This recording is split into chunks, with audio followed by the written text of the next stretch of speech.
story of the kings and queens of England is more surprising than you might think. It's a fine drama, 1,000 years of tales of lust and betrayal, of heroism and cruelty, of mysteries, murders, tragedies, and triumphs. And all these figure in the story I'm telling now, the story of the Tudors.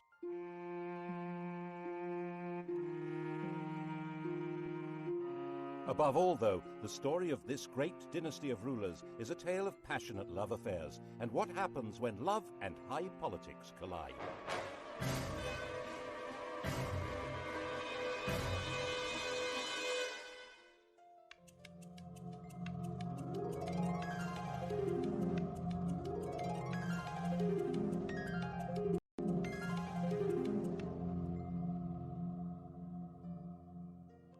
The story begins with Owen Tudor, a hugely ambitious and very handsome young man. His father was an outlaw hiding out in the Welsh hills, but Owen managed to get employed as a servant in the household of the infant Henry VI. Now, this household was run by Henry's mother, Queen Catherine de Valois, a very sexy widow, who fell for Owen completely. There's no record that they ever got married, but they did have 5 children. When Catherine died in 1437, Henry VI was still only 13, and the barons who ran the kingdom in his name put Owen in prison. But when Henry came of age, he brought his stepfather, Owen Tudor, back to court and gave earldoms to his stepbrothers Edmund and Jasper Tudor. Owen ensured Edmund's marriage to a girl from Henry's family. Edmund died very soon after the marriage, but his 13-year-old bride, Margaret Beaufort, was already pregnant. Their son was born at Pembroke Castle.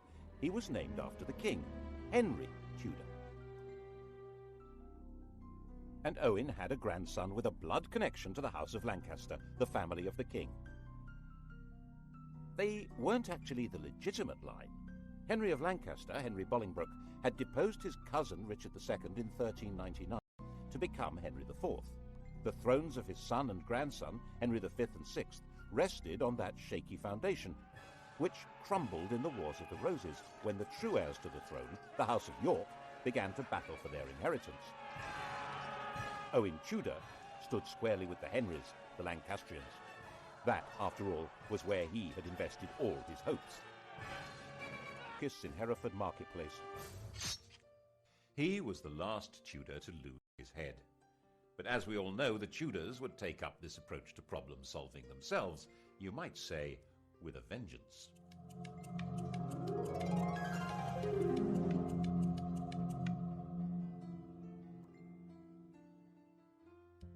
Edward of York seized the throne, Edward IV, and Owen's 4-year-old grandson, Henry Tudor, began what would be decades of living on the run or as a refugee.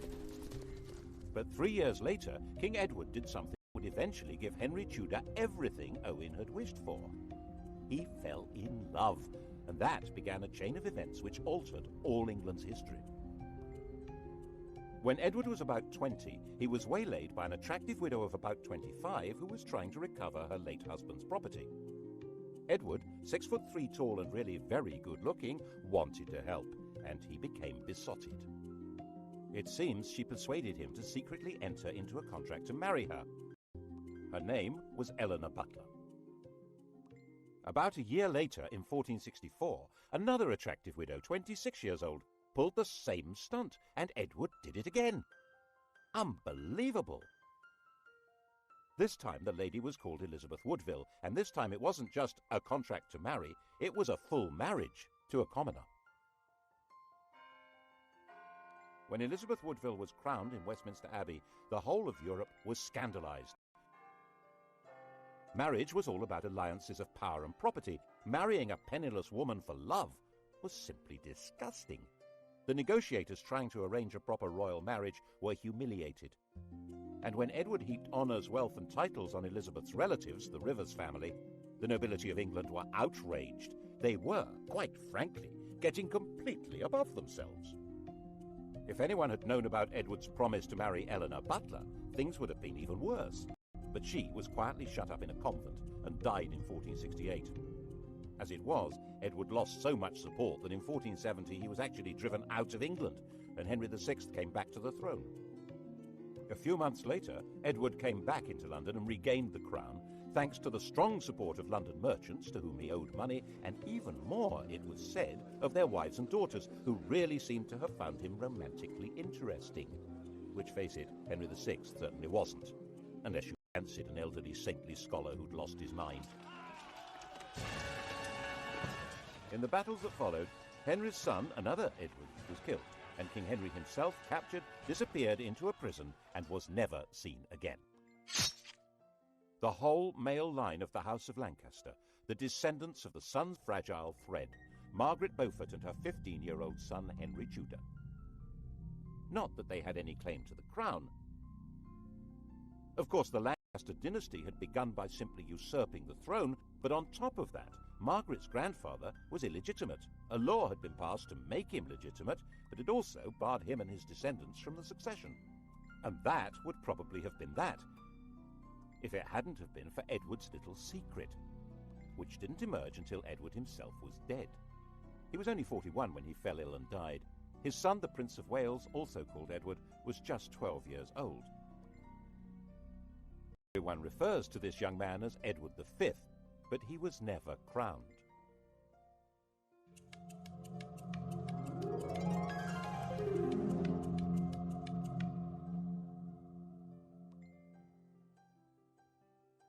The dead king's will was clear.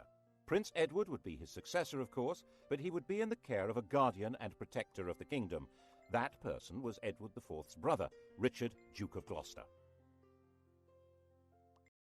We all know him as the most evil king in English history, the warped and twisted Richard III. Richard had been in effect King Edward's vice-regent in the north, based in the city of York, and no one at that time said anything bad about him at all. But the Queen thought there was someone even better to run her son's kingdom. Her. King Edward IV had died at Westminster.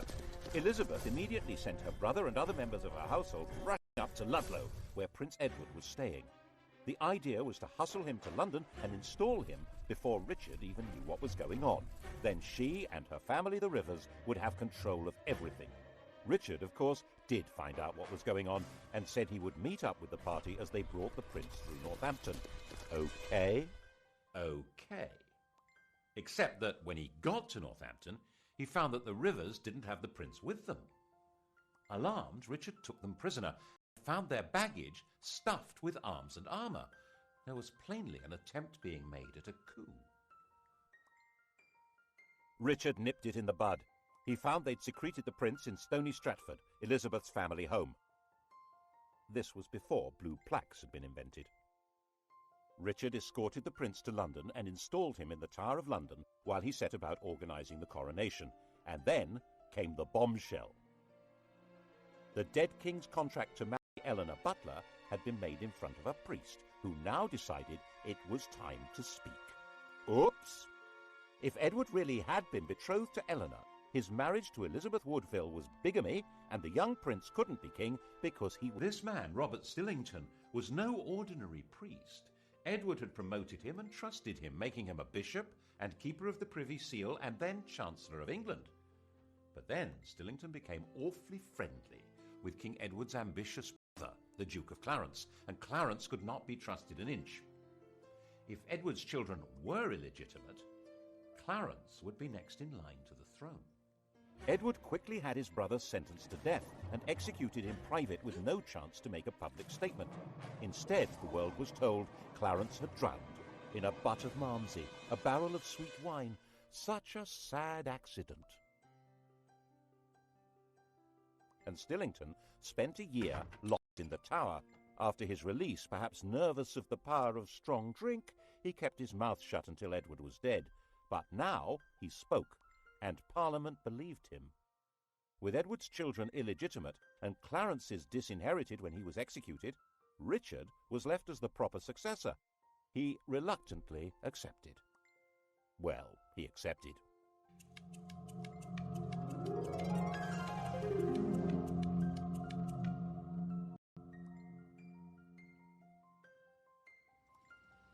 And the Tower of London changed from the Prince of Wales's palace into his prison. He shared it with his brother. Neither was ever seen again. Did Richard have them killed? No one knows, but later the evidence was going to be shaped as far as possible to make him guilty. He's been said to have personally killed Henry VI and Henry's son, whose widow he married, and done the dirty deed with Clarence and the Malmsey, quite apart from the murder of the princes in the Tower. The picture of Richard that's come down to us, the hunchbacked, sinister and ruthless tyrant, is a caricature painted after he'd been deposed and immortalised by the Tudors' greatest propagandist, William Shakespeare. One of the buildings inside the Tower of London was even given the name the Bloody Tower to associate it with Richard's foul murder of the princes, though they almost certainly were in a different building anyway. He'd certainly been a popular figure in the north of England, where his brother had charged him with healing the divisions of the Wars of the Roses, but it only took 4 months for a rebellion to emerge against him. The rival candidate was, of course, the boy across the water, now not such a boy, Henry Tudor. The House of York was now as extinct as the House of Lancaster. Henry Tudor was all there was for disappointed Yorkists as well as Lancastrians.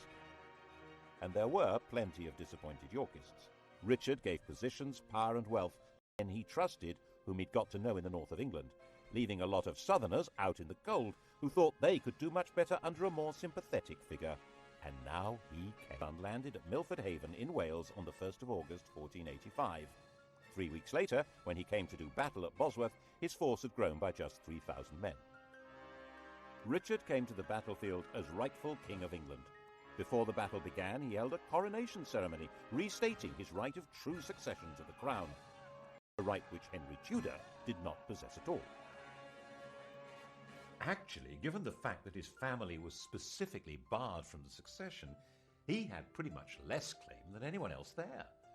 But that's not how things were working out. Richard III was the last English king to die on a battle. The crown of England was found lying under a bush at the end of the Battle of Bosworth and placed on Henry Tudor's head. And Henry understood how you rule England. Not by winning over great nobles, they'd pretty well all been wiped out, but by winning over public opinion. The pen is mightier than the sword, especially when it tells the story of what happened.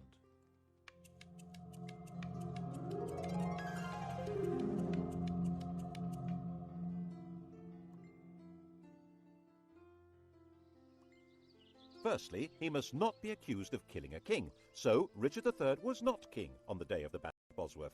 Henry Tudor dated his reign from the day before the battle.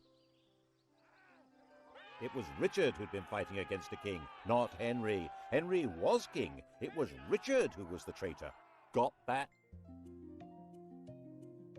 Secondly, he must deal with the question of his legitimacy as a ruler, so he married Edward IV's daughter. She was the legitimate line of descent from William the Conqueror, a true Plantagenet. Their son, when they had one, would be the legitimate heir by every possible standard. Well, so long as Edward IV's daughter was legitimate, so that had to be dealt with. All documents relating to the business of Edward's marriage to Elizabeth Woodville being invalid were destroyed. All documents relating to the illegitimacy of their children were destroyed, including the Act of Parliament that had spelt out why Richard should be king. These orders were carried out so efficiently that only one copy of the Act has ever been found. That's how we know about it. Other evidence may have existed, destroyed even more efficiently. And if the children were not illegitimate, then of course Prince Edward had been the true King of England, and Richard was a regicide. What a villain! Assuming, of course, that Richard had been responsible for the boy's death. Well, he couldn't be alive, because if he were, he, and not Henry Tudor, would be the rightful king. There are some nasty people who suspect that if the princes in the Tower were still alive before the Battle of Bosworth, Henry would have disappeared them. Richard III became the Saddam Hussein of Tudor propaganda. Of course, the consolidation of power was not only a matter of creating favourable propaganda, it also involved getting rid of a few people. Clarence, for example, the Malmsey drowner, had a young son, the Earl of Warwick, a nephew of both Edward IV and Richard III. He had been barred from the succession, but so had the man now on the throne, so there was no security in that. He went straight into prison in the Tower of London. But then a priest in Ireland suddenly produced a 10-year-old boy who he said was the rescued Earl. The boy looked right, spoke right, had all the right manners. He was solemnly crowned in Dublin Cathedral as Edward VI, and a force of Irish supporters backed by Flemish troops then landed in the north of England. They were supported by the Earl of Lincoln, John de la Pole, who was also a nephew of Edward IV and Richard III. He was their sister's son. In fact, Richard III, who had no children, had designated John as heir to the throne. John knew perfectly well that the child was an impostor called Lambert Simnel, who had been carefully trained for the project. The rebels had obviously assumed that Henry had killed the Earl of Warwick, so wouldn't be able to prove that Simnel was an impostor. They were wrong. The prisoner, still alive, was put on public display, and the rebels were crushed. But never missing a trick, Henry forgave the child and gave him a job in the royal kitchen. He grew up to be a royal falconer. Another impostor appeared in 1492, this time claiming to be the younger of the princes in the Tower, Richard, Duke of York. His real name was Perkin Warbeck, and he stayed on the continent collecting support from anyone who fell out with Henry. Henry had persuaded Parliament to set up a special court to try members of the nobility who were a threat to the crown. A number of Warbeck's supporters suddenly found themselves arrested, tried for treason, and facing execution. This court was to become the notorious Court of the Star Chamber. Perkin was a constant irritant, first trying to invade from Ireland, then teaming up with the King of Scotland, and finally in 1497 he raised a rebellion in Cornwall, which Henry crushed, and promising leniency persuaded Perkin to surrender. Perkin was imprisoned in the Tower, which of course already housed Clarence's son, the Earl of Warwick. And of course it wasn't long before evidence appeared that the pair of them were plotting a joint escape, and that was the end of both of them. There was one other person with a claim to the throne, Henry Tudor's mother, Margaret. In fact, whatever claim he had, she must have a better one, but no woman had ever ruled England in her own right. And Henry needed a son to inherit the throne. Not just to the Plantagenets, but to patriotic English legends. But Arthur died in 1502, leaving his younger brother Henry as the Tudor heir. And in 1509, when the 52-year-old king died, Henry VIII succeeded to the throne.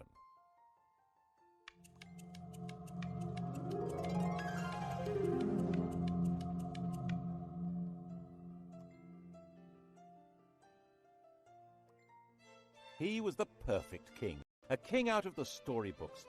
He was 17 years old, extremely well educated, extremely good-looking, with polished manners and the style and physique of an athlete. He also had an unchallengeable claim to the crown, and to secure the succession, Henry VIII married the woman to whom he'd been betrothed for 7 years, Catherine of Aragon, his dead brother's widow. The Spanish worried that this was against church rules, and so the Pope granted a dispensation.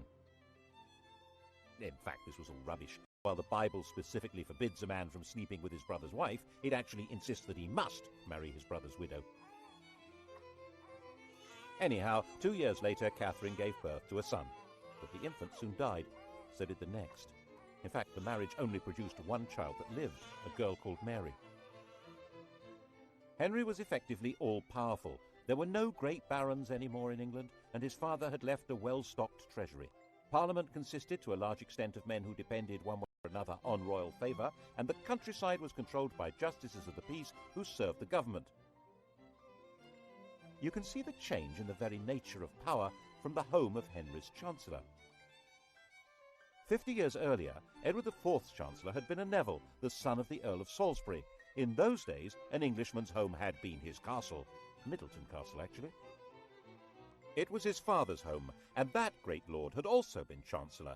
Independently powerful men, based in a mighty fortified palace. But under the Tudors, the great power of the Nevilles had been broken. Middleton Castle was in the hands of the king. When Henry VIII's Chancellor Wolsey built himself a home, it certainly wasn't a castle. It was this magnificent palace, Hampton Court. Glass windows instead of arrow slits and chimneys instead of crenellations. No one needed a fortified house under the protection of a great king, and it was all at Henry's pleasure. If Wolsey didn't deliver what the king wanted, he was entirely dispensable, and And that, of course, is what happened.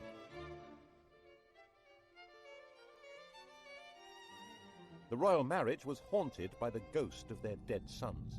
By the end of the 1520s, Catherine was in her late 40s, had stopped getting pregnant, and there was still no male heir, just a daughter, and England had never been ruled by a woman. Henry did a baby boy. The bride in question, Anne Boleyn, was already well installed in Henry's life. Henry, who'd already enjoyed her sister as his mistress, had wooed Anne with enthusiasm. He married her in 1533. Her coronation didn't seem to impress Londoners. Their entwined initials on the banners produced shouts of "Ha ha!" She was visibly pregnant and gave birth to a child. Drat! Another girl. She was named Elizabeth, and little Mary was declared illegitimate. The legality of this marriage must be sorted out before her next baby. That was Wolsey's job. He had to persuade the Pope that his predecessor should never have allowed the marriage to Catherine. Henry fancied himself as a theologian. He'd written an attack on Luther, which became a bestseller, and the Pope had declared him a defender of the faith. A proud boast which he stuck on the coinage and has remained there ever since. Every English monarch is fid deaf. So he told Wolsey exactly how the argument should be put to the Pope. Wolsey could probably have swung it if he'd been left alone. As it was, he failed and lost his job. And the Pope had also failed. So Henry, the defender of the faith, filed the Pope. To achieve this drastic act, having himself legally declared the supreme head of the Church in England, required an extraordinary shift in power. He had to find a way of giving the nation a voice so that it could say what he wanted. That way was through Parliament. The Church's wealth and power was hugely popular. The notion of no longer paying church taxes to Rome was really very cheery. But it wasn't as simple as that. Some people believed that the Pope really did represent divine authority. And for many others, there was a fear that the Pope might excommunicate their customers on the continent if they continued trading with them. With the effective help of a new chief minister, Thomas Cromwell, and a new Archbishop of Canterbury, Thomas Cranmer, Parliament passed the necessary acts. By the end of 1534, the King of England had become, legally, the total, overall, supreme ruler of the whole shebang. Once Henry VIII had become head of the Church in England, he was a new kind of king. One immediate consequence of the new order was that he had control of the fabulous wealth of the English Church. It wasn't just the Pope who got the sack. He closed down all the monasteries and nunneries. There weren't all that many people in them, less than 10,000 over the whole country, but there may have been 10 times that number dependent on them. And in areas such as Lincolnshire and Northumberland, there was armed rebellion. One of the rebel leaders was John Neville from that great old family of barons, but the Nevilles were no threat to the modern crown. The rebellions were crushed. And monastic lands were sold off cheap to bolster the treasury, who would loyally support the crown. The old struggle for power between the papacy and the monarchy had now been decisively settled. Becket, the 12th century archbishop whose defence of church power had led to his martyrdom, had been the most popular saint in England. Henry ordered Becket to be declared no saint, to be tried and convicted of treason, and for his bones to be burned and the dust scattered in the air. Who's in charge now, eh? What's more, in 1536 Catherine of Aragon died, meaning that the problem of the ex-queen had gone away. He and Anne Boleyn dressed in bright yellow to celebrate. But 4 months later, he was told that Anne had committed adultery. Henry was surrounded by courtiers jockeying for influence, forming alliances, factions, to do down those who might damage them. And Anne became a victim of an organised campaign by those who felt endangered by her faction. Whether it was true or not, no one knows, because Henry's fury was so total that her trial and those of her supposed lovers was a travesty. She might indeed get pregnant with a boy, but then its parentage would be in doubt, and she might not. She'd miscarried at least twice since Elizabeth's birth.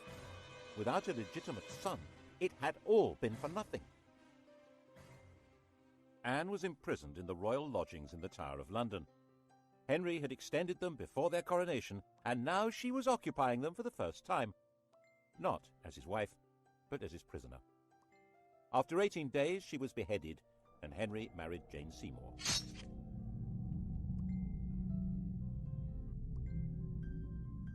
England after the death of Anne Boleyn was a kingdom like no other. Henry ruled in England as head of the church as well as king, like some pagan priest-king.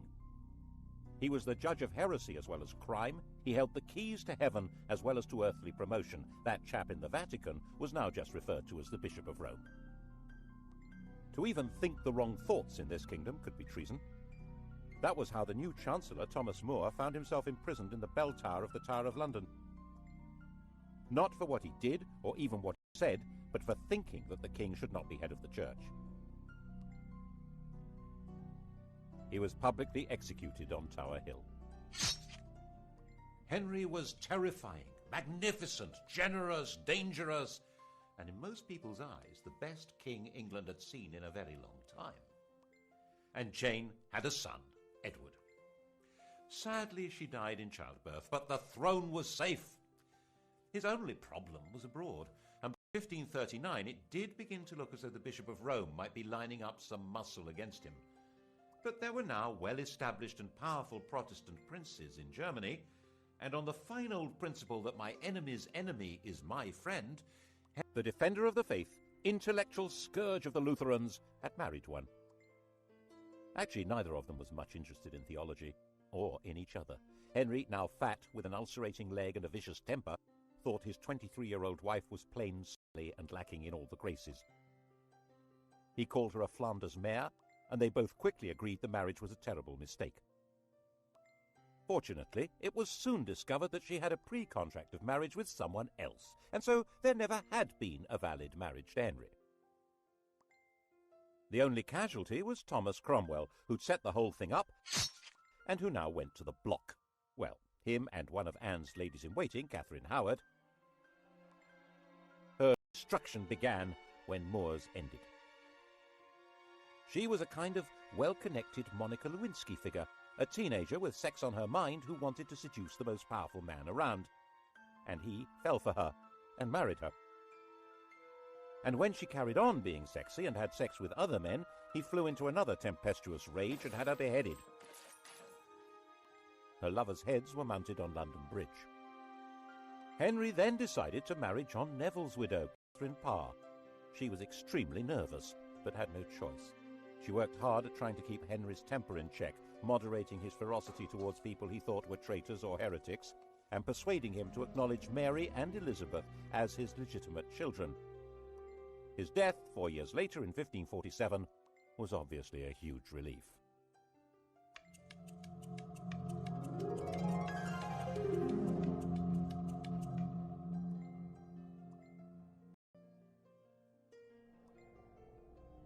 Henry had succeeded in leaving a son, but only just.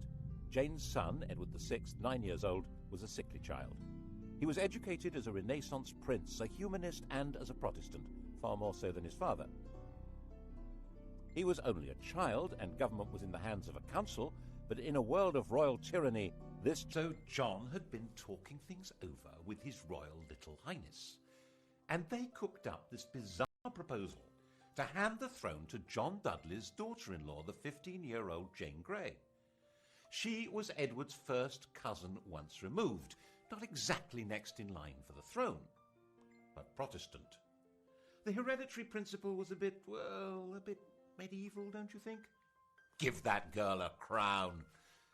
Jane knew absolutely nothing about what was being planned for her, and when she found out that she was to be queen, she fainted in shock. England had been swindled, and knew it.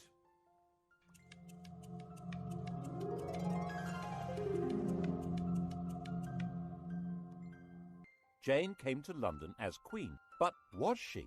Everyone's eyes turned to Mary. Throughout all that had happened since Henry had disowned her, Mary had very publicly maintained her Catholic faith and the public celebration of the Mass. She'd become a symbol of resistance to tyranny, and whenever she appeared in public, she was mobbed and cheered. And now Mary announced that she was the proper heir to the throne, and she was going from her home in Framlington in Surrey to be crowned in London. The journey was a procession through villages and towns filled with cheering crowds. She entered London to the greatest street party the city had ever seen. The dancing, drinking and bell-ringing went on all night. After just 9 days as the first woman to rule England, Jane was placed under arrest by her own father, who was supposed to be her chief defender. She was imprisoned, and Mary felt obliged in the end to have Jane executed. It didn't help that her father joined a rebellion against Mary.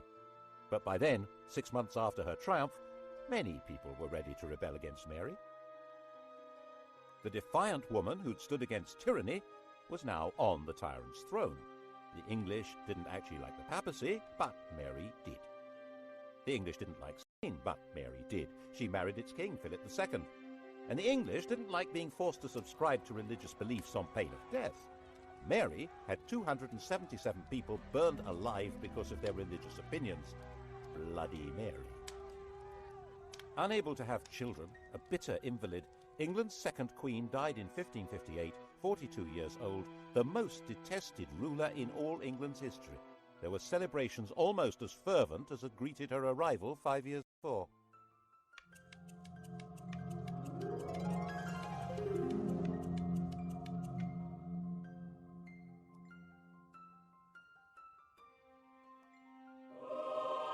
Her sister Elizabeth came to sit in that terrible seat and be crowned by the grace of God Queen of England, France and Ireland, defender of the faith and supreme head of the Church of England and Ireland, even though there was not a single yard of French soil actually ruled by England.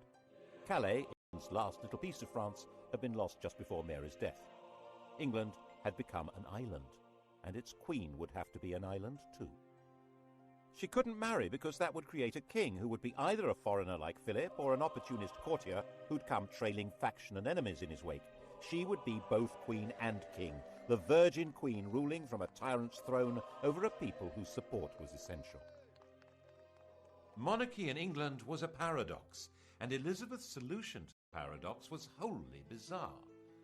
The Tudor monarchy had been shaped by the need that had not materialized, and now Elizabeth would choose to have no child at all. How would the crown survive? Elizabeth succeeded to the throne when she was 25 years old. By that age, women were generally married with children, but Elizabeth had never had any intention of doing that. Her father had killed her mother. His behavior towards his other wives had been equally dreadful. At 14, Elizabeth had announced that she would never marry. In fact, her survival through Mary's reign had depended on her being free of any association with anyone else. The slightest hint of her involvement with other people could have made her seem to be connected with plots against Mary and would have led to her execution. She stayed mute, giving no sign of a religious, political, or emotional attachment that might destroy her. By the time she came to the throne, the persecutions of her predecessors had left it a stark and lonely place. 9 bishoprics were vacant. There was only 1 duke left alive, and the treasury was empty. She had no close relatives left alive. The heir to the throne was her aunt's granddaughter, Mary, Queen of Scots, a Roman Catholic. No one knew whether Elizabeth was a Roman Catholic or a Protestant. The first test came over the oath of allegiance. Elizabeth insisted that, like her father, people must acknowledge her as head of the church. The bishops, Roman Catholics appointed by Mary, said that in that case none of them would allow her a coronation. Well, all except for the Bishop of Carlisle. He did the honours, and the popular acclamation for the new queen was terrific, and she shouted back, "God a mercy, good people." Elizabeth interpreted her religious role in a new way. She declared that she didn't mind whether her subjects were Catholic or Protestant, so long as they were loyal. She'd survived by being very careful about what she said and did, and that was how she coped with sovereignty. She dared not marry or be touched by scandal, but her every move was watched like any modern royal, maybe more so. To the extent that her laundresses were bribed by ambassadors who wanted to know whether her periods had stopped in case she was pregnant. She made herself look splendid, held magnificent pageants, and eventually seemed to be holding the kingdom together without the rebellions, persecutions, and massacres that had become regular features of English life. She managed this in partnership with an immensely loyal and capable minister, William Cecil, and constantly teasing the world with a showy flirtation with the Earl of Leicester, Robert Dudley. But the love affair she really encouraged was to have the nation adore her. In poetry, paintings, and theatre, she was Gloriana, the magical beauty to whom loyalty and love were equally due, and who had no a Catholic plot to replace her with one of the grandchildren of Henry VIII's sister Margaret, either Mary Stuart, Queen of Scots, or Henry Stuart, the Earl of Darnley. Both of them had a valid claim, as not only was Elizabeth excommunicated, she was arguably illegitimate. They were carefully encouraged to maneuver themselves into helplessness. Mary was the more dangerous. She'd been Queen of France until her husband's death, and a ruler of Scotland who had French backing would be a danger to England even without the religious issue. But Mary's education had been unlike Elizabeth's. She'd not lived in fear of her life, but in the indulgent French court. This was not a good preparation for life in Britain, a land of conspiracies and killings. Darnley was a weak man in a weak position, a good-looking, unstable lout. What happened next looks like a cunning plan. Elizabeth pretty much obliged the 19-year-old Darnley to visit the 22-year-old widow Mary, having ordered him not to marry her. The result was totally predictable. And Darnley was a total liability to Mary. Dim-witted and resentful of his lack of power, he was also furiously jealous. And when he thought her advisor Rizzio was having an affair with Mary, he joined a plot that had Rizzio murdered in front of her. She now viewed Darnley, the patsy in all this, with hatred and contempt, and was herself complicit in the plot that murdered him with an explosion. She ended up fleeing her own kingdom and throwing herself on Elizabeth's mercy. Ultimately, a bad place to be. Elizabeth was half the time sure that Mary should be executed to deprive Catholic plotters of a candidate for the throne, and half the time sure that she should do no such thing. Ruling queens were rarer than hen's teeth. For one to kill another really wasn't good. She signed the death warrant, but in a state of real distress. Mary and Darnley had a son, James, and he was now the virtually incontrovertible heir to Elizabeth's throne. She wrote to him confirming that and apologizing for what she'd done to his mother. The very idea that it was legitimate to kill a crowned sovereign was extremely dangerous. Elizabeth was deeply concerned with the rights and powers, the prerogatives of the sovereign. She was very wary of Parliament, which in her view treated every request for taxes as a blackmail opportunity to give itself powers of government. So she tried very hard not to ask for taxes, and her government was parsimonious, mean as possible, and then some. She was determined to protect royal authority. She refused to allow Parliament to refer to England as a state. She said it sounded too much like something to do with the States General, the parliamentary body that ruled the Dutch Republic. That republic, it was her ally in her struggle to keep England out of Spain's clutches, but she was nervous that its political ideas might be catching. England was a kingdom. It happened to be ruled by a queen, but as she famously said, one who had the heart and stomach of a king. Of course, Elizabeth's greatest moment was when she managed to see off the Spanish Armada, when Philip II, by far the most powerful ruler in the world, assembled a vast fleet to collect an invasion army from the Low Countries and bring England back into the Roman Catholic Church. The English fleet, genuinely patriotic, genuinely daring, skillfully harried the Armada to prevent it finding a safe anchorage where it could make contact with the landing force.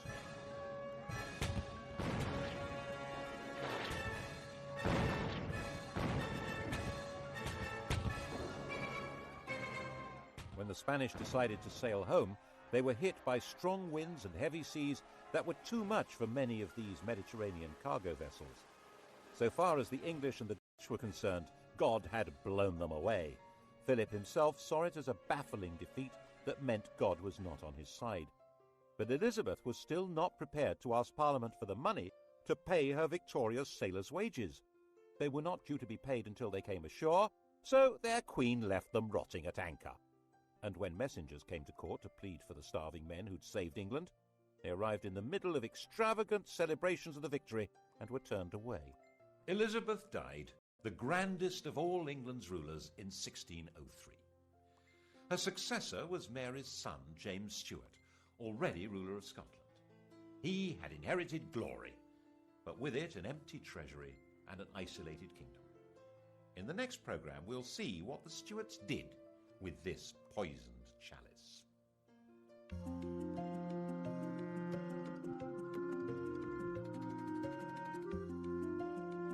On to the Stuart Tonight at 10, and to test your knowledge of Henry VIII and his 6 wives, Sky Digital viewers press red. Coming up on UK TV history, decisive weapons at Agincourt and in the Falklands, the longbow and the Harrier jet.